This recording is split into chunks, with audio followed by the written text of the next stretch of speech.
O aluno, às vezes, ele tem dificuldade de comunicar que quer beber água ou que quer ir no banheiro, ou ele não sabe como perguntar, como pedir para você repetir algo que você disse como professor, para que ele possa entender, ouvir novamente, entender.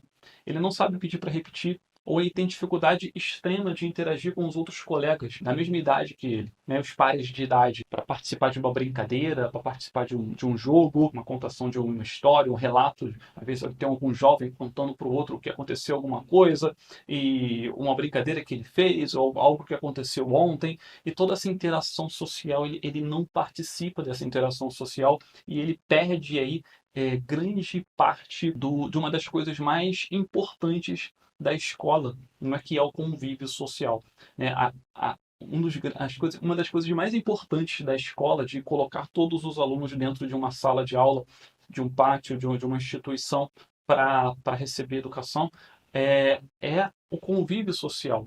O grande ganho desses alunos é o convívio social. Daria para ensinar o mesmo conteúdo de forma particular, individualmente. Por exemplo, quando a gente fala de homeschooling, educação domiciliar, isso vem à tona, né? É possível ensinar as pessoas de forma individual. Eu poderia ter um professor particular que vai à minha casa dar aula para os meus filhos, por exemplo, e eles aprenderiam o conteúdo, por que não? Porém, eles seriam privados de todo um convívio social. E quando a gente fala de um aluno que não está falando, né, esse aluno está perdendo uma grande possibilidade de crescimento, de amadurecimento, de desenvolvimento das suas habilidades de linguagem e habilidades sociais, devido a não participar desse convívio social que é importantíssimo e é um dos objetos-alvo, né, da inclusão, da educação inclusiva. Então, o que que nós podemos fazer?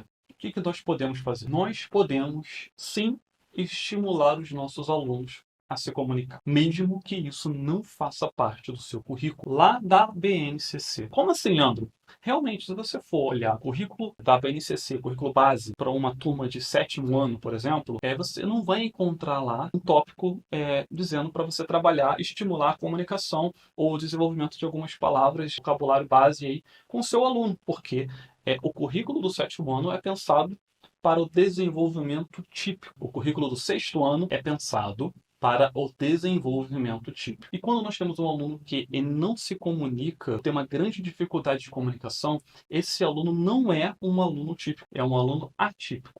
E ele apresenta necessidades diferentes.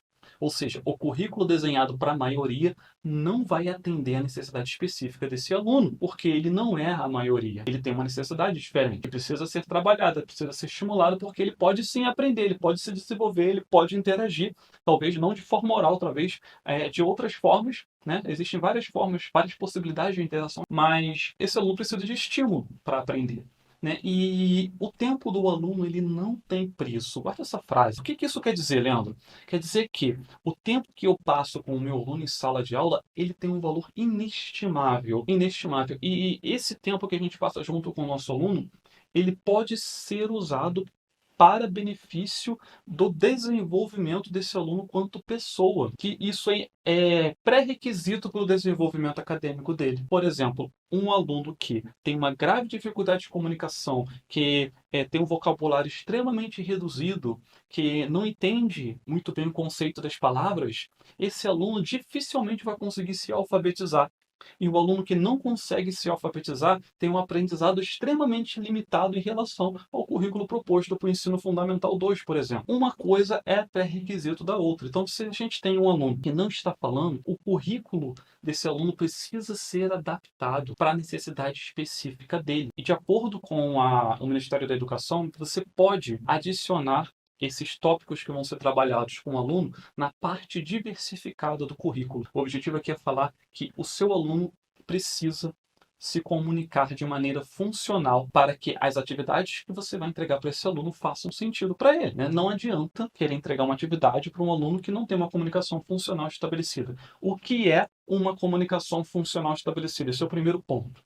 Primeiro ponto, o que é essa comunicação funcional? Conseguir colocar funcionalidade na minha comunicação. Quando eu faço esse movimento aqui, numa sala de aula cheia de alunos, o professor está falando, está dando aula, está escrevendo no quadro, está fazendo alguma coisa, eu faço esse movimento aqui, o que isso aqui representa? Qual é a funcionalidade desse movimento? Eu estou pedindo para falar, estou pedindo a atenção do professor, não é? Eu tenho uma sala de aula com 30 alunos, né? Eu tenho uma concorrência de atenção aqui, eu tenho um professor só para olhar para 30 alunos. Eu preciso chamar a atenção desse professor para algum momento. Nós temos uma convenção social de que quando uma pessoa levanta a mão é porque ela está pedindo atenção numa sala de aula, não é isso? Eu aprendi isso quando era estudante da educação básica. Então, levantei a mão. Esse meu gesto, ele tem uma comunicação, ele tem uma funcionalidade, né? Ele comunica. Comunica o quê? Eu preciso da atenção do professor. Mas tem alunos que não conseguiram desenvolver essa habilidade. Uma comunicação funcional a nível de aprendiz, por exemplo. E tem alunos que não conseguiram estabelecer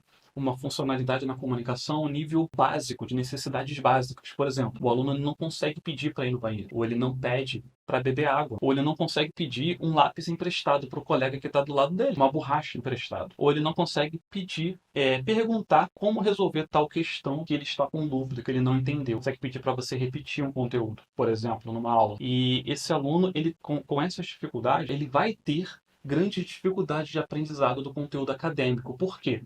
Porque ele tem uma necessidade pré-acadêmica que precisa ser atendida antes do conteúdo acadêmico ser entregue. E a comunicação funcional precisa ser estabelecida, e novamente eu repito que o tempo do aluno ele não tem preço. Se você tem um aluno em sala de aula, tem necessidade de trabalhar a comunicação funcional, olha, comece imediatamente a trabalhar a comunicação funcional desse aluno, porque o tempo dele não tem preço. Quanto mais tempo demora para a gente começar a trabalhar a comunicação funcional desse aluno, menos tempo de escola esse aluno tem, né? Porque muitos alunos vão sendo aprovados automaticamente, aí daqui a pouco ele está no ensino médio, daqui a pouco ele está no terceiro ano do ensino médio, daqui a pouco ele sai da escola sem saber comunicar uma ideia sequer. Isso é muito grave. E o tempo do aluno com a gente, nós educadores, não tem preço. E nós podemos ajudar esse aluno a estabelecer uma comunicação funcional. E você deve estar perguntando assim, poxa, Leandro, mas eu não sou fonoaudiólogo, eu não sou terapeuta ocupacional, eu não tenho uma especialização na área de comunicação. Como? De que forma eu vou trabalhar a comunicação desse aluno? Olha, o atendimento educacional especializado, ele tem algumas atribuições, dentre elas é trabalhar o uso da comunicação alternativa, criar recursos de comunicação alternativa, e entre essas outras atribuições é atender às necessidades educacionais específicas dos nossos alunos. Eu não estou falando que o atendimento educacional especializado substitui o trabalho de um fonoaudiólogo ou de um terapeuta ocupacional, de forma alguma, mas se esse aluno ele não está fazendo esse acompanhamento, você pode fazer estímulo da comunicação para ele. Ele pode ter a comunicação estimulada. Inclusive, o estímulo da comunicação é currículo, só que não do ensino fundamental, da educação infantil. É trabalhar a comunicação com as crianças, só que com a idade menor, né? É currículo da educação infantil. Só que esse aluno ele não alcançou essa habilidade na educação infantil.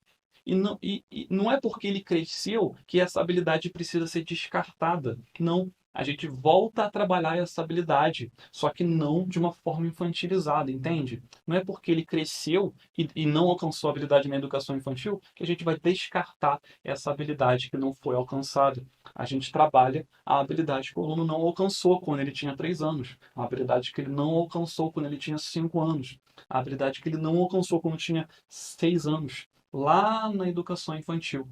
A gente traz de volta esse currículo da educação infantil para trabalhar com esse aluno, só que não de forma infantilizada, percebe? E não o currículo inteiro, as habilidades específicas que envolvem a parte de socialização e linguagem, as habilidades sociais desse aluno, a capacidade de recontar uma história, de contar uma história, de recontar uma história, de inventar um novo início, um novo final para a história, de identificar os principais personagens, de falar qual é o personagem que ele mais gostou, que ele menos gostou, a habilidade de brincar junto com um grupo de crianças, de amigos, né? No caso, dependendo da idade dele, um grupo de amigos, participar de um jogo que necessite de uma interação social, só que não vai ser uma brincadeira mais de criança, vai ser uma brincadeira de jovens, de adolescentes.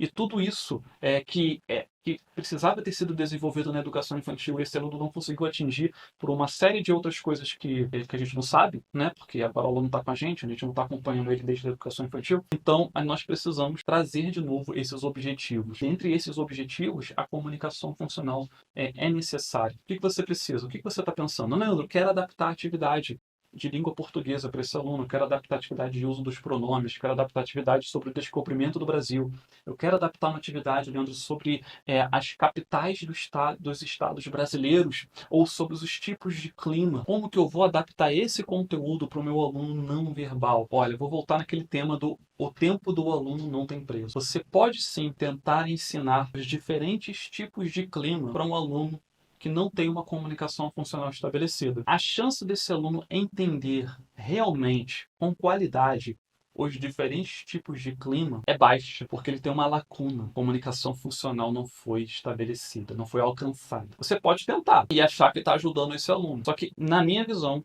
não vai estar ajudando muito bem. Por quê? Porque para a vida dele, nesse momento, é mais importante ele aprender a comunicar do que ele ver os diferentes tipos de clima e não conseguir comunicar para ninguém se está chovendo ou se está sol, se está frio ou se está calor. Porque ele só vai conseguir usar essa informação acadêmica se a comunicação funcional dele estiver estabelecida. Porque sem uma comunicação estabelecida, qualquer informação acadêmica, ela fica meio que, será que ele aprendeu? Será que ele não aprendeu? Será que ele consegue comunicar isso que ele aprendeu? Será que ele consegue passar esse conhecimento adiante? Como ele vai provar que ele entendeu esse assunto se ele não comunica de maneira alguma? E sem comunicação não existe inclusão. Não adianta dizer que o aluno está incluído se ele não está conseguindo se comunicar. O aluno que está dentro de sala de aula e não consegue se comunicar, ele não está incluído, ele está isolado, porque é como se ele fosse um estrangeiro ali. Ele não consegue se comunicar com ninguém. Imagina um aluno que só fala japonês dentro da sua sala de aula, onde todos falam português. Ele é um estrangeiro, ele está isolado.